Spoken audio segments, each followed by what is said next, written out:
राधे राधे।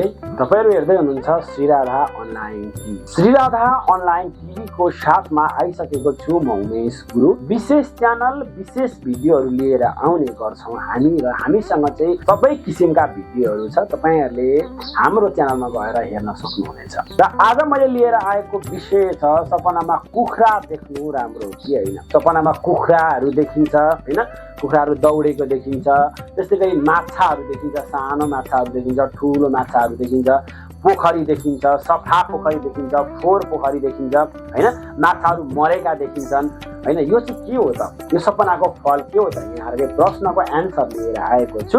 अहिलेसम्म पनि Shri Radha online टिभीलाई subscribe गर्नुभएको छैन भने सब्स्क्राइब गरेर जोडिनु होला यस्तै भिडियोहरु हेर्नका लागि। विशेष गरेर तपाईले यदि सपनामा चाहिँ कुखुराहरु देख्नुहुन्छ, ती साना ठूला हैन, तरिकाका कुखुराहरु देख्नुहुन्छ, माछाहरु देख्नुहुन्छ, साना ठूला भने यसको फल के हो त? यसको फल शुभ हो अथवा अशुभ हो त?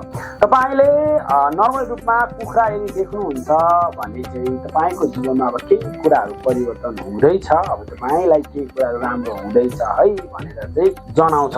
र यदि माछाहरु देख्नुहुन्छ भने माछाहरु देखेको सपना एकदमै राम्रो हो। तपाईको जीवनमा अब नसोचेको ठाउँबाट चाहिँ प्रगति उन्नति हुँदैछ है, राम्रो हुँदैछ है भनेर जनाउँछ।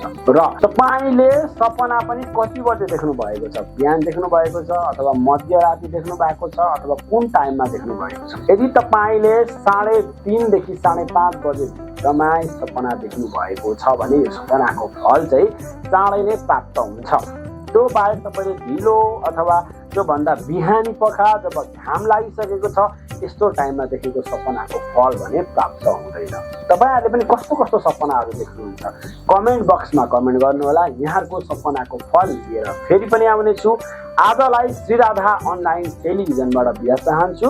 कुनै पनि प्रकारका समस्याहरु छन्, केही भन्नु छ, सोध्नु छ अथवा केही कुराहरु बुझ्नु छ अथवा कुण्डलीहरु देखाउनु छ भने 9817 041 655 मा बिहान 8 बजेदेखि बेलुका 8 बजेसम्म सम्पर्क राख्न सक्नुहुनेछ।